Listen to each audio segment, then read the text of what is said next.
Hello jawans, welcome to modern vlogs. So open challenge பண்ணியிருந்தேங்க. CSK நம்பி open challenge பண்ணியிருந்தேன். அதையும் நான் வந்து இதில் காமிச்சிருப்பேன், பாருங்கள். இப்போது எம்எஸ்டியை பற்றி ஒரு நெகட்டிவாக நான் ஒருத்தர் பேசலாம்னு இருக்கேன். நெகட்டிவா என்ன பேச போகிறான்? என்ன எம்எஸ்டி வெறியன்? MSD forever. கேப்டன் ஆனோடனே ரொம்ப ஒரு ஹாப்பியாக மேட்ச் பார்க்க இன்ட்ரெஸ்ட்டாக பார்த்தேன். இன்ட்ரெஸ்ட்டாக வந்து பார்க்கணும்னு நினச்சிட்டு இருந்தேன். ஸோ அப்படி சமயத்தில் இப்போ சிஎஸ்கே தோல்வி இருந்துச்சு. ஓகேங்களா? வெறும் 103 ரன்னுக்கு 9 விக்கெட்டு. சேப்பாக்கம், அதுவும் ஹோம் கிரவுண்டில் சேப்பாக்கில் ஃபேவரட் கிரவுண்டு, அதுமாதிரி அஸ்வினுக்கு ஏற்ற கிரவுண்டு. ஸோ அப்படின்னும்போது பார்த்தீங்க அப்படின்னா படுதோல்வி அடைஞ்சிருக்கோம். இருக்கிறதுலே மொக்க டீம் அப்படின்னு சொல்லலாம் சிஎஸ்கேவை. இப்போது எம்எஸ்டியை பற்றி என்ன நெகட்டிவ் கமெண்ட்டு பேச போகிறேன் அப்படின்னு பார்த்தீங்க அப்படின்னா, எம்எஸ்டி நம்புங்க, தலை ஃபார் எவர். ஸோ இதுதான், இவ்வளோ தான் நெகட்டிவ். இத்தனை நாளாக வந்து 2010, 11, 18, 21, 23, ஏன் தலை எம்எஸ்டி 16 சிஎஸ்கே பயணம்னப்போ ஆர்பிஎஸ்னு ஒரு டீமில் கேப்டனாக இருந்து ஃபைனலுக்கும் போச்சு. ஆனால் அது வந்து ஃபிக்ஸ் மேட்ச் தெரில, சொல்ல முடியாது. ஆனால் அது வந்து தோற்றுட்டோம். ஓகேவா? அது ஃபைனலுக்கும் போச்சுல, யார் காரணம்? MST captaincy. அது பெரிய விஷயம். சில தற்கொலை ஃபேன்ஸ்லாம் வந்து பார்த்தீங்க அப்படின்னா கேப்டன்சி சரியில்லைன்னு சொல்லிட்டு வில்காட்டை தூக்கி அடிச்சிட்டாங்க. அவருக்கு இன்ஜுரி தான், ஆனால் வந்து இந்த ரூல்ட் அவுட் அப்படின்னும்போது மேட்ச்சிலே இந்த ஐபிஎல் இந்த சீசன்லேயே விளையாட மாட்டார் அப்படின்னும்போது பேட்டிங் நல்லா பண்ணல. அதுக்கப்புறம் பார்த்திங்க அப்படின்னா கேப்டன்சி நல்லா பண்ணல அப்படின்ற மாதிரி பேசிட்டு இருந்தாங்க. அது மாதிரி ஒரு ட்ரோல் போயிட்டு இருந்துச்சு. அதை பார்த்து கேப்டன்சி மாற்றினாங்க. கேப்டன்சியை மாற்றினாங்க அப்படின்னா யங்ஸ்டருக்கு வாய்ப்பு தரணுங்க. கேப்டன்சியை மாற்றி என்ன பண்ணுறது? யங்ஸ்டருக்கு வாய்ப்பு கொடுத்தா மட்டும்தான் சிஎஸ்கே ஒட்டி மேலே வரும். ஃபார் எக்ஸாம்பிள் எடுத்துங்க, பஞ்சாபில் ஆரியன் ஒருத்தர் யங்ஸ்டரு பாருங்கள், செஞ்சுரி. அப்படி திறமையை காட்டுறது வாய்ப்பு தரணும். ஆனால் சிஎஸ்கே மேலே ஒரு என்ன கோவம் அப்படின்னா யங்ஸ்டருக்கு வாய்ப்பே தரதில்லை, யாருக்குமே சரி தரதில்லை. அதே மாதிரி கேகேஆரில் வருண் சக்கர் வாய்ப்பு கொடுத்தாங்க. பார்த்தீங்க அப்படின்னா அவரோட பர்ஃபார்மன்ஸ் பண்ணி இந்தியா டீமில் வேர்ல்டு சாம்பியன்ஸ் ட்ராஃபிலே வந்து கப் அடிக்க முக்கியமான காரணமாக இருக்கார் நம்ம வருண் சக்கரவர்த்தி. ஸோ இந்த மாதிரி எம்எஸ்டி, அவர் டீம், அவரோட சொல்கிறது, அவங்களோட ஓனர் எல்லாம் கலந்து ஆலோசித்து ஒரு யங்ஸ்டருக்கு வாய்ப்பு கொடுத்தீங்க அப்படின்னா கண்டிப்பாக சிஎஸ்கே இன்னும் ஸ்ட்ராங்காக வரும். இப்போ 5 கப்பு அப்படின்னா ஒரு 10 கப்பு அவங்க வாய்ப்பு இருக்குது. சரிங்களா? அதனால் வந்து யங்ஸ்டருக்கு வாய்ப்பு கொடுங்க. இதுதான் வந்து எனக்கு ஒரு செம கோவம் சிஎஸ்கே அணி மேலே. மற்றபடி எந்த கோவமும் இல்லை. இப்போவும் வந்து சொல்கிறேன், எம்எஸ்டி நம்புங்க. வி ட்ரஸ்ட் எம்எஸ்டி, தலை ஃபார் எவர். அவர் மேலே நம்பிக்கை வைக்கலாம், வச்ச தப்பே இல்லை. அதுமாரி சப்போர்ட் பண்ணுங்கள், கடைசி இருந்து பாருங்கள், கிளாப் பண்ணுங்கள், என்கரேஜ் பண்ணுங்கள். Okay, it's okay, will come strong, come back strong for ever.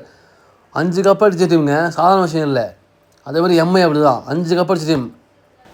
அப்புறம் பார்த்திங்க அப்படின்னா பேட்டிங் சரி சுத்தமாக விக்கெட்டு. ராகுல் திரிபாதி அதெல்லாம் ஒரு ஆள். அவரெல்லாம் எதுக்கு டீமுக்கு? சிலுக்குன்னு சிலுக்காகிட்டே இருப்பாங்க.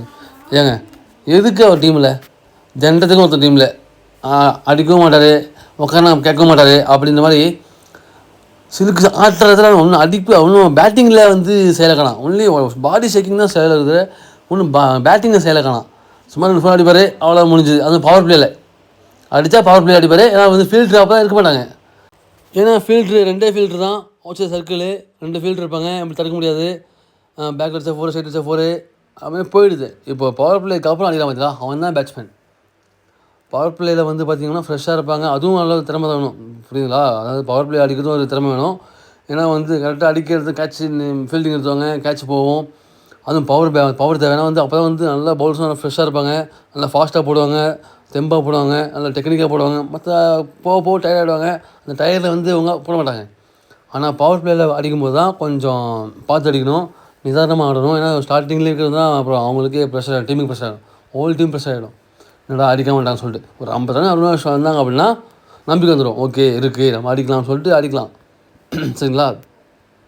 ஸோ பார்த்திங்க அப்படின்னா நம்ம எஸ்ஆர்ஹெச் எடுத்துங்க, எம்ஐ எடுத்துங்க, எல்லாமே இருக்குது. பேட்டிங் இருக்குது, பேட்டிங் லைனப் இருக்குது, பவுலிங் இருக்குது, எல்லாமே வச்சுக்கிட்டும் தோறாங்க. ஆனால் நம்மள்ட்ட எதுவுமே இல்லை. அப்படின்னும் போதுமே கூட நம்ம வந்து நான் ஒன்று சொல்லுவேன், நன்றி மறப்பது நன்றன்று, நன்றல்லது அன்றே மறப்பது நன்று.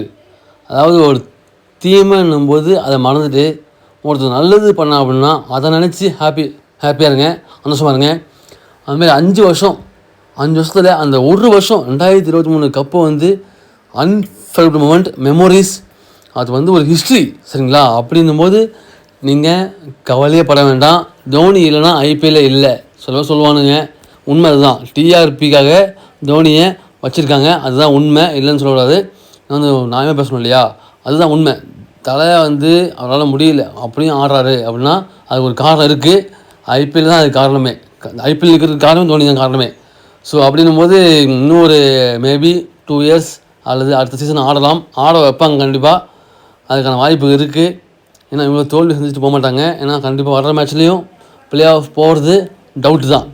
யங்ஸ்டர்ஸுக்கு வாய்ப்பு தரல அப்படின்னா கண்டிப்பாக சிஎஸ்கே ப்ளே ஆஃப் குவாலிஃபை ஆகாது. இதை அடித்து சொல்கிறேன். இந்த பிளேயர்ஸை வச்சுக்கிட்டு, இப்போ இருக்கிற டீமை வச்சுக்கிட்டு, இப்போ இருக்கிற ஸ்குவாடை வச்சுக்கிட்டு அந்த ஸ்குவாடை வச்சு ப்ளே ஆஃபுக்கு போக முடியாதுங்க. எல்லாம் ஃபார்ம் அவுட்டு. பவுலிங் ஆனால் பர்ஃபார்மன்ஸ் இல்லை. இதுக்கப்புறமும் நம்பலிங்க அப்படின்னா வேஸ்ட் ஆஃப் டைம் தான், வேஸ்ட் ஆஃப் டிக்கெட்டு தான், சரிங்களா? இதுக்கப்புறம் எதுவும் சொல்கிறது இல்லை, எல்லாம் சொல்லியாச்சு. நெகட்டிவ் கமெண்ட்னும் போது யங்ஸ்டருக்கு வாய்ப்பு தரல, அதான் நெகட்டிவ் எம்எஸ்டி மேலே எனக்கு, அவ்வளோதான். மற்றபடி வேறு எந்த நெகட்டிவும் சொல்ல முடியாது. ஏன்னா அவர் வயசுக்கு ஆடுறது பெரிய விஷயம். கடைசியாக எம்எஸ்டி பார்த்தீங்க அப்படின்னா மற்ற டீமை பார்த்து நான் ஆட தேவையில்லைன்னு சொல்லிப்பாரு. அது உண்மை தான். ஆனால் இருந்தாலும் இந்த ஸ்குவாடு வந்து வேஸ்ட்டுங்க. இந்த ஸ்குவாடு வந்து திரிபாதி வேஸ்ட்டு. பார்த்தீங்கன்னா சாம் கரன் தூக்கியாச்சு, அஸ்வின் வேஸ்ட்டுன்னு சொல்ல முடியாது. இருந்தாலும் அவரோட பவுலிங் பர்ஃபார்மன்ஸ் சரியில்லை, கொஞ்சம் முயற்சி பண்ணணும். மற்றபடி அப்புறம் பார்த்திங்க அப்படின்னா கெய்க்வாட் ஃபார்ம் அவுட்டு, அடிக்கிறதில்ல. ரவீந்திரா நல்ல பேட்ஸ்மேன், அடிக்கலாம். ஸோ இந்த டீமில் ஒரு ஒஸ்டான பிளேயரை பார்த்திங்க அப்படின்னா திரிபாதி தாங்க, வேஸ்ட்டுங்க. சும்மா வயசுக்கு, அதாவது கோலி வயசு கம்மியாகுது. கோலிலாம் இன்னும் ஃபார்மில் இருக்கார், அதெல்லாம் பெரிய விஷயம். ரோஹித் சர்மா ஃபார்மில் இருக்க இன்னும் பெரிய விஷயம். ஸோ அவ்வளோ ஃபார்மில் இருக்கும்போது ராகுல் திரிபாதிக்கு என்ன வயசு ஆகிடுச்சு? ஜஸ்ட் 34 தான் ஆகுது. அவர் வந்து பார்த்திங்க அப்படின்னா சிலுக்குமே ஆட்டிகிட்டே இருப்பார்.